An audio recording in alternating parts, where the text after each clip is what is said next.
Bonjour à tous. Alors depuis ce matin, il y a quelque chose qui travaille autour de moi et pour moi. Un message. Un message de la Terre qui vient, qui repart, qui vient, qui repart. Et je crois que je me dois, que c'est de mon rôle, que c'est de mon amour, que de vous le partager. Donc je prends ce temps maintenant que je suis un petit peu au calme et que tout va bien pour moi, de vous le donner. C'est un message à destination de l'espèce humaine dont nous faisons partie. Donc c'est un message qui est pour moi, qui est pour vous. Ne soyez pas trop... Comment je pourrais dire ça? N'essayez pas de vous dire que ce message n'est pas pour vous. Essayez de l'adapter. Il est pour tous les êtres humains qui vivent sur la Terre.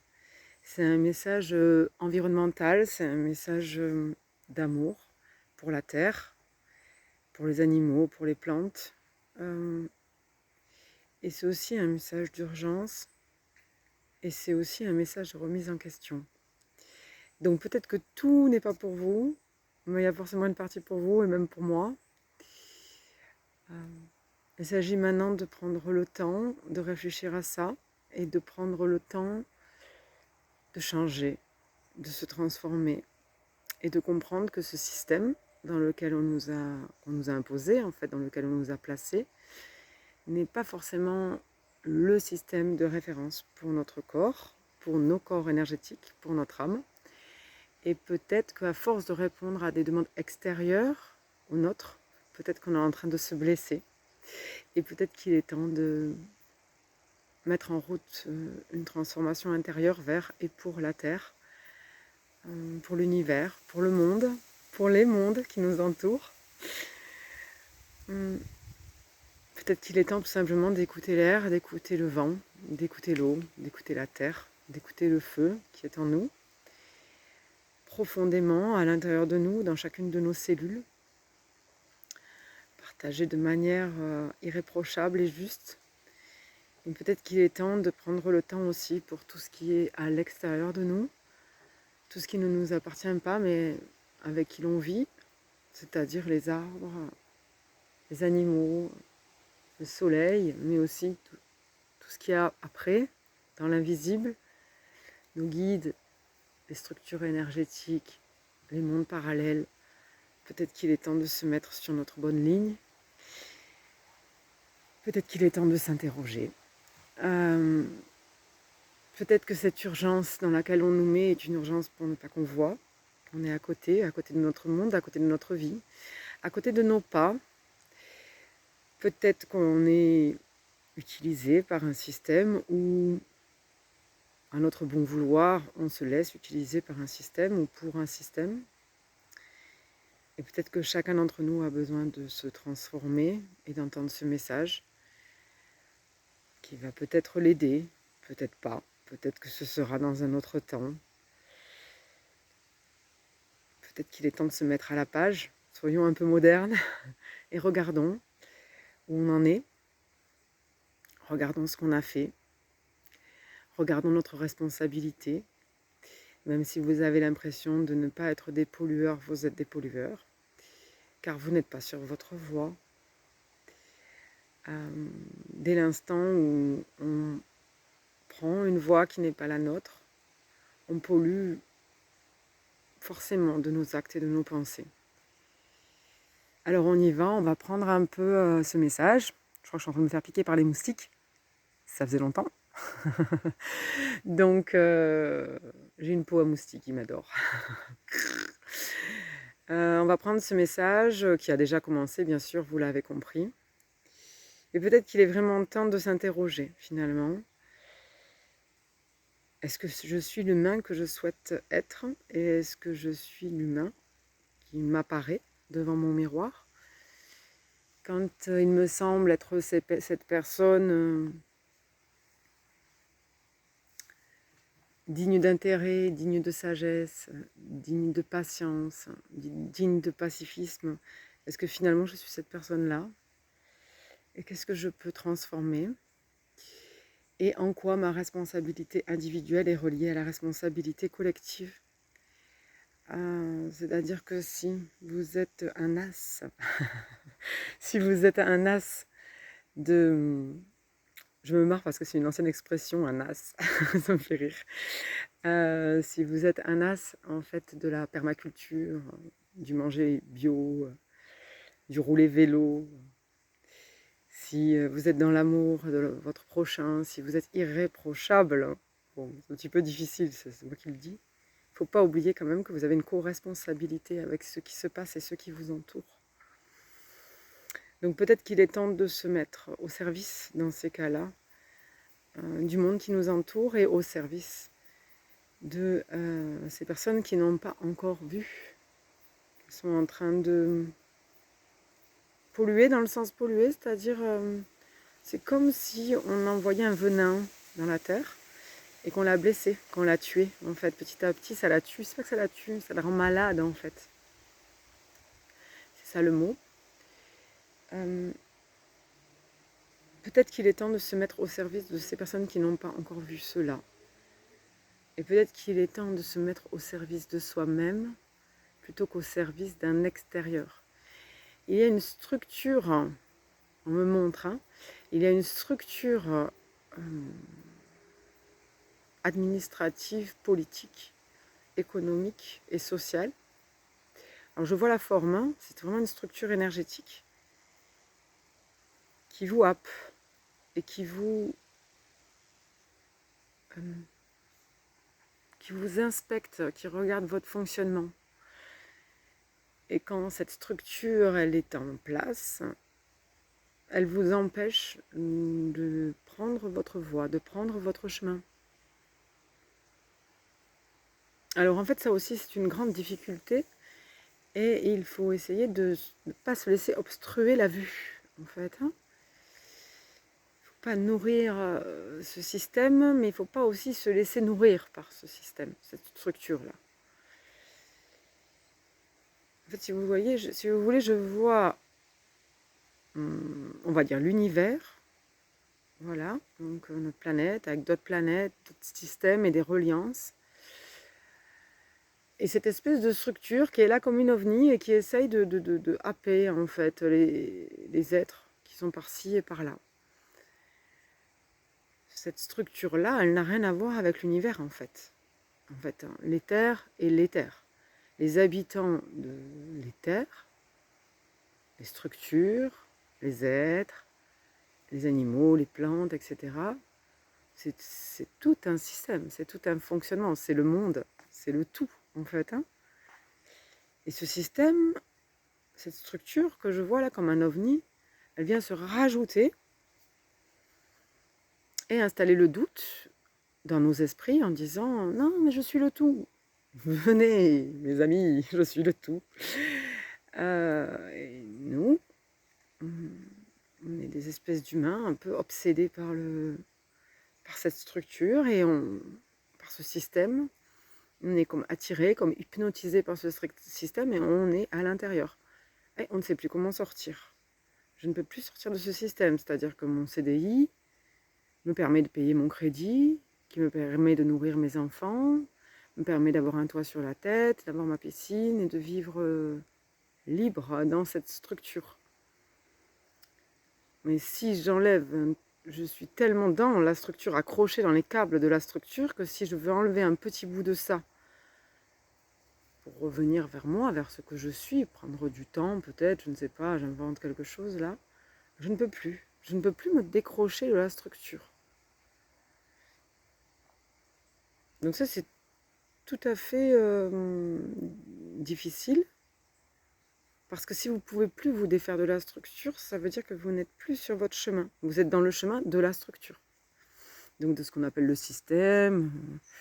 Bon, alors après, on peut dire que dedans, il y a des énergies néfastes, pas néfastes, que c'est l'avenir, que c'est passéiste. On peut dire tout ce qu'on veut. C'est une structure énergétique qui est là et dans laquelle ils ont mis, ils essayent vraiment de nous mettre tous à l'intérieur.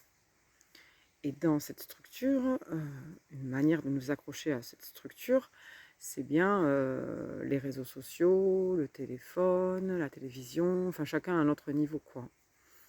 en fonction de ce qu'on utilise. Si on a une télé, ou si on a un téléphone, ou si on a des réseaux sociaux, etc.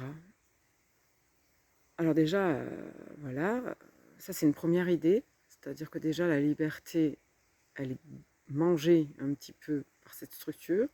Ensuite, on nous a aussi montré les terres, l'univers, le tout, avec un système de monde, avec la planète qui est là, notre planète Terre. Tout est relié, comme on reprécise.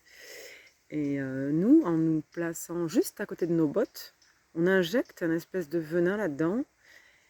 Si vous voulez, c'est comme si c'était une énergie vitale, on appelle prana, le chi, qui fait tout fonctionner. C'est à la fois la machine et l'essence, mais c'est l'essence, on pourrait dire, qui fait tout tourner et tout fonctionner. Mais aussi, nous, quand on arrive avec notre côté un petit peu pollué, on vient polluer ce prana, ou chi, ou énergie vitale, ou autre, ou ki. Et on déstabilise tout le système. Donc en fait, pour répondre aux besoins d'une structure, d'un système, on déstabilise tout un autre système. Donc, par exemple, pour répondre aux besoins du système, je vis dans une maison, je suis en CDI, j'ai une piscine, j'ai mon crédit, j'ai mes enfants qui vont à l'école, j'ai ça, j'ai ça, j'ai ça. Donc je suis pris dans ce système, même si j'ai envie de vivre autre chose. Même si moi j'ai envie d'aller faire de la musique le matin, je suis bien obligée d'aller au travail. Ça, à un moment donné, c'est la réalité. Donc en étant juste à côté de mes bottes, c'est-à-dire que je suis quand même heureuse, mais bon, bof, pas trop, mais quand même ça va.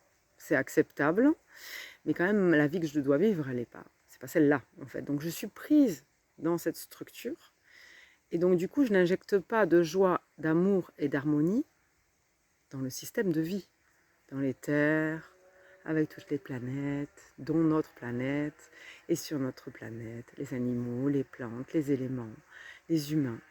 Donc en fait, à chaque fois que je vis autre chose que ce que je dois vivre, je n'injecte pas de l'amour et de la joie de ce côté.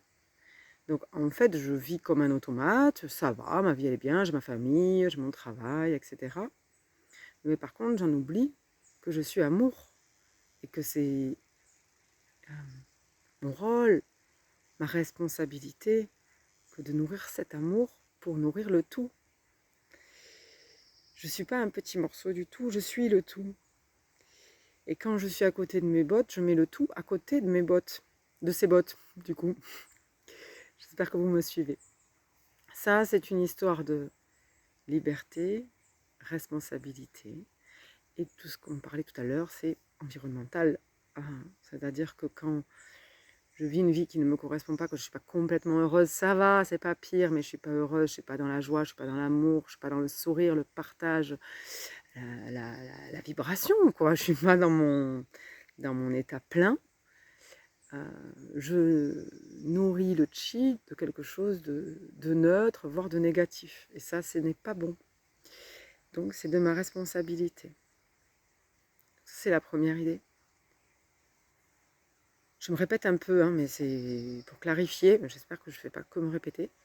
J'espère que je complète pour mieux qu'on comprenne. Et la deuxième idée, c'est je suis certes le tout, mais je suis aussi un petit morceau du tout. Donc c'est toujours pareil, on est tout et son contraire. Donc on est le tout, on nourrit le tout.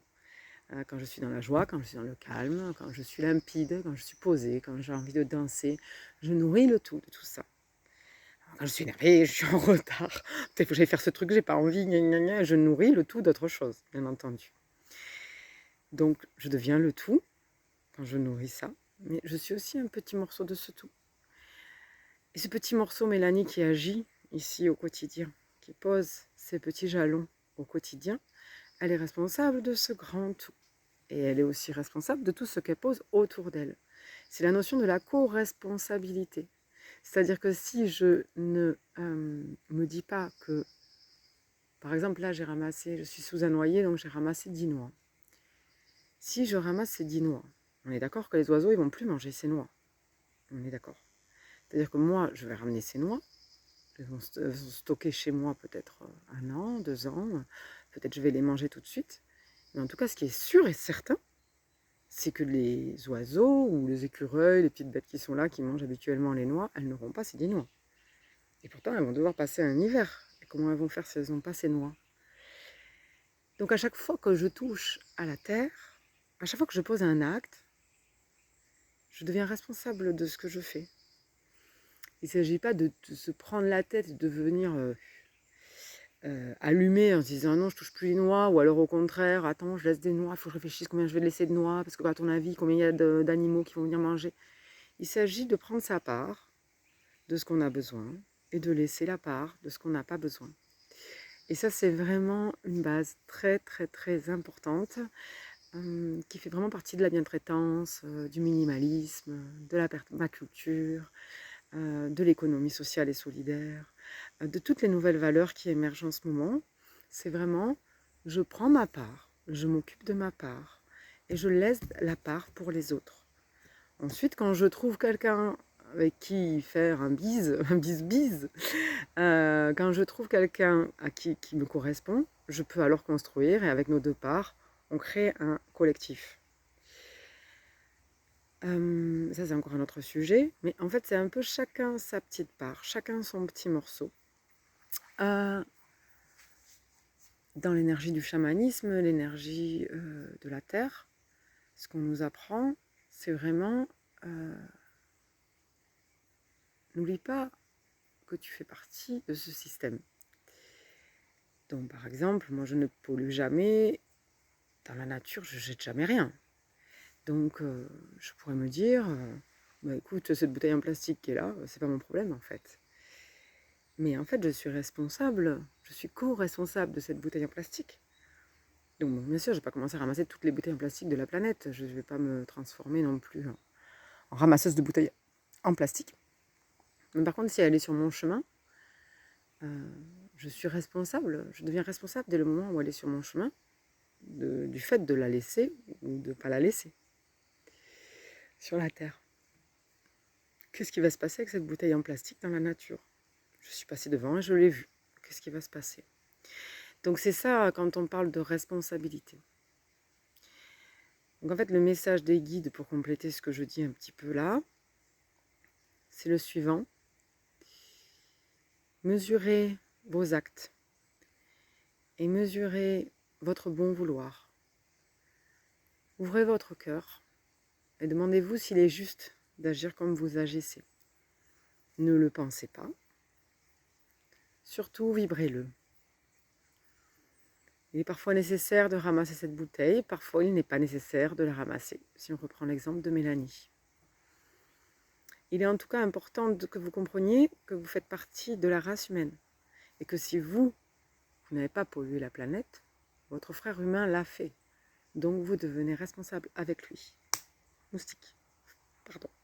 Il était là, il était là.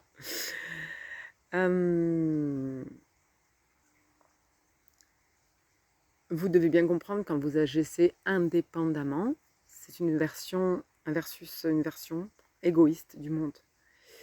Bien sûr, il faut travailler à votre manière intime de reliance à la Terre, mais vous devez également co-créer et donc penser à votre co-responsabilité.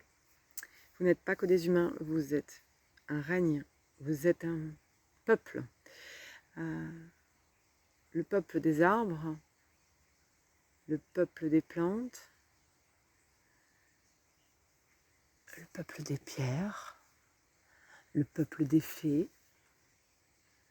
À l'intérieur de chacun de ces peuples, il y a des sous-catégories. Vous êtes le peuple humain. Et il y a effectivement des sous-catégories à l'intérieur de ce peuple. Vous faites peut-être partie des êtres éveillés et élevés, mais vous devez ne pas oublier, ne pas négliger que vous avez d'autres personnes sous votre aile, que vous devez éveiller et élever. Commencez par devenir votre propre lumière. Commencez par poser les actes qui vous attendent, à marcher dans vos pas et pas dans ceux que l'on vous a dictés. Commencez par vous demander ce que vous voulez vraiment, quelle est la vie que vous voulez vivre, et commencez à poser des pas. Allumez votre lumière, faites briller votre âme, faites danser votre joie durant les couleurs pourpres de cet automne. Il est très important de comprendre que pour ceux qui n'ont pas encore pris le virage des nouvelles énergies qui se présentent à vous, ça va être fait durant ce cycle hivernal. Donc profitez de l'automne pour vous enclencher, vous engager dans ce travail avec vous-même. En parallèle, n'oubliez pas, n'oubliez jamais que vous êtes co-responsable de ce que l'humain fait à la Terre. Alors Mélanie parlait de venin, et nous parlions plus d'une bombe à retardement que vous êtes en train de laisser dans l'univers. L'éther, c'est-à-dire le grand vide, le grand tout, l'univers, hein. L'éther se laisse malléablement faire. Il n'a pas à vous repousser ou à juger vos actes. Par contre, vous les posez et vous serez un jour face à eux. Alors regardez-vous agir, regardez-vous faire. Il y a autre chose, mais...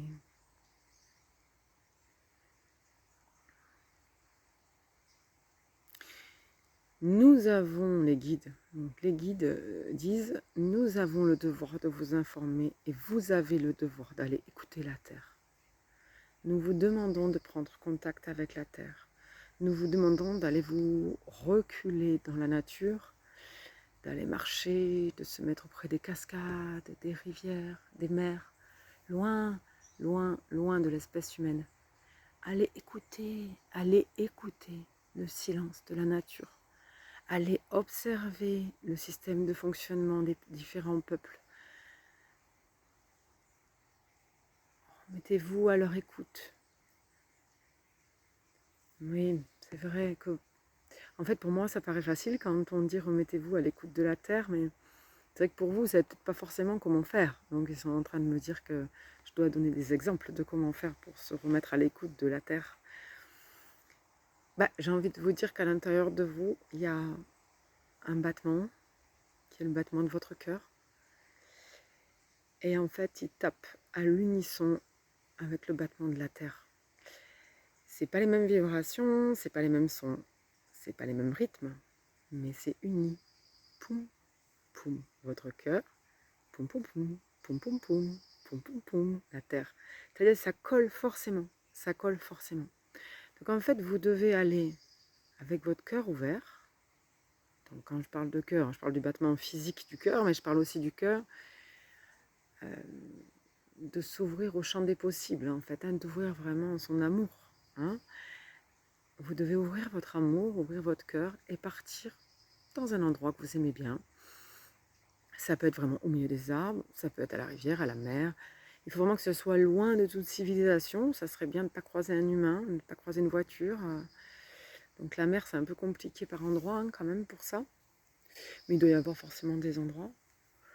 Si vous aimez les pierres, si vous aimez les falaises, vous choisissez des endroits que vous aimez et vous testez comme ça.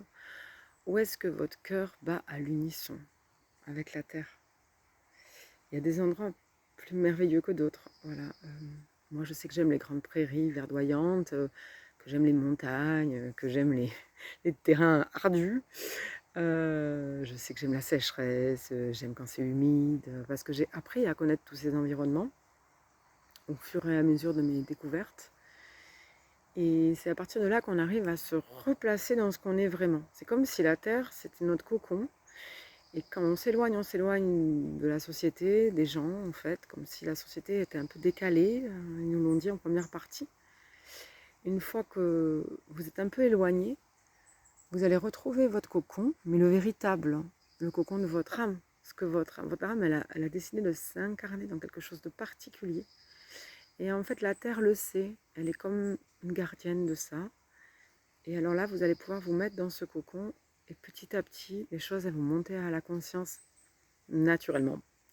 Quand je dis naturellement avec cette tête, c'est-à-dire que oui, ça se fait naturellement, mais si vous ne faites pas la démarche de sortir de devant votre iPhone ou votre maison ou je ne sais pas ce que vous faites dans votre vie, votre travail, vos habitudes, vos repas de famille et tout ça, si vous ne prenez pas votre courage pour sortir de vos habitudes, ça ne va pas du tout se faire. Donc en fait, la Terre, elle va le faire. Vous allez arriver à vous mettre à l'unisson avec la Terre, ça va être facile, mais encore faut-il aller faire la démarche d'avoir un sac à dos avec de l'eau, avec un paquet de gâteaux ou une pomme et de partir en fait. De partir une journée, une demi-journée, au moins quelques heures et de se mettre à l'unisson avec le battement de la Terre. Parce qu'on est incarné sur la Terre et qu'on a décidé de venir vivre quelque chose sur la Terre est notre gardienne. Donc du coup, en se calant sur elle, on saura réellement, comme disent les guides, vers quel chemin on doit s'orienter. On saura aussi exactement là où on n'est pas dans le vrai. C'est-à-dire que parfois on porte des masques, on ne s'en rend même pas compte, ou des œillères.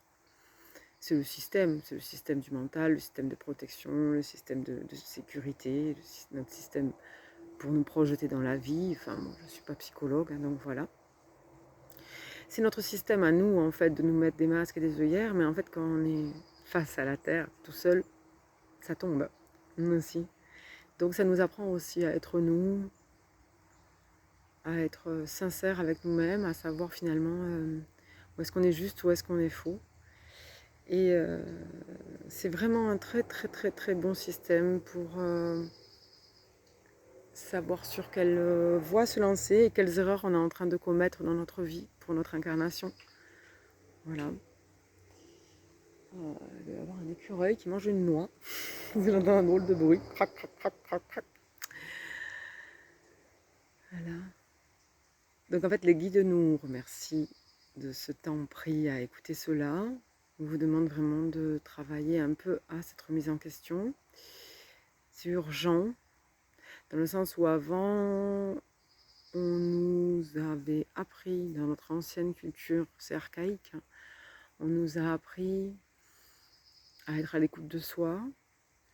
En fait, les gens, ils s'en sortaient par eux-mêmes, c'est ça que je vois, et créaient des postes, des entreprises, et ils faisaient leurs petits trucs, ils se débrouillaient, en fait.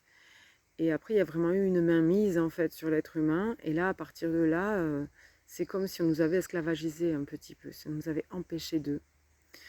Et là, maintenant, on nous dit, oh, sortez de ça, en fait. Reprenez le contrôle de vos vies. Et n'oubliez pas dans quel joyau et dans quelle merveille vous êtes arrivés. Il y a une biodiversité qui est magnifique. C'est la magnificence, ils disent. Et nous vous invitons à vous pencher là-dessus. Et vous pencher aussi sur une réflexion qui devrait être presque quotidienne. De savoir comment je veux aider à la transformation et comment je veux aider à soigner la Terre.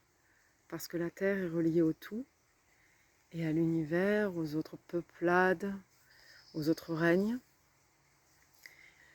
Et qu'en soignant la Terre, je me soigne moi, parce que je suis la Terre et parce que je suis le tout. Voilà. Bon, mais je vous remercie de votre écoute, si vous êtes allé jusqu'au bout de la pensée du jour. C'est hyper important, je pense, de se poser ce genre de questions. Pas que de temps en temps, je pense qu'il faut se poser la question tout le temps. Il faut prendre le temps de se poser ce genre de questions. Qu'est-ce qu'on est en train de faire là? Mais qu'est-ce qu'on est en train de faire? Voilà. Je vous remercie pour votre écoute. Et puis, de toute façon, là, il fallait que ça sorte, hein. Aujourd'hui, c'était là. C'était là, c'était là. Donc voilà, c'est sorti. C'est enregistré. Je vous le livre. Et je vous souhaite une bonne journée.